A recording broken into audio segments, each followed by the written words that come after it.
For some, it may be hard to believe that we have been dealing with COVID-19 for about a year now.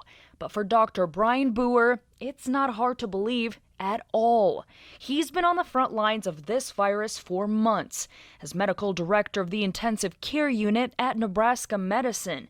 He was one of the first in the state to care for a COVID patient. Here I was getting this gal that nobody knew what to do with, and we didn't understand anything about COVID really, and it was so scary and unknown then. And to now look back that many months and be like, here I am getting a very highly effective vaccine is just incredible. On Friday, Dr. Boer got his COVID-19 vaccine. This is exciting. It was like one of the most positive things of 2020 so far. Finally, some positive news.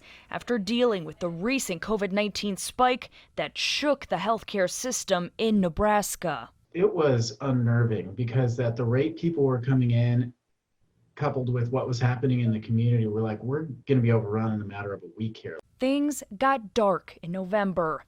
And while hospital beds are starting to open back up now, Dr. Boer says there was a time that the only reason that was happening was because lives were being lost. So many people died, like within a matter of a couple days. Like they were just too sick and they died. So all those numbers that may have been, several dozen people in the hospital on our services were several dozen people having funerals. But now, after that tough journey, the hope is back. The vaccine is here, and Nebraskans have answered the call to bring cases and in turn hospitalizations down. I think by and large, like the community in Omaha has done a really good job, and they've responded to the calls for action. But the calls for action are not over. Experts say at least 70% of the population has to get vaccinated to defeat the virus.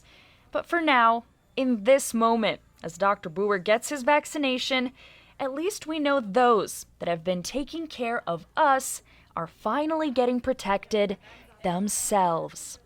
Reporting in Omaha, Rudolph Sinida, 3 News Now.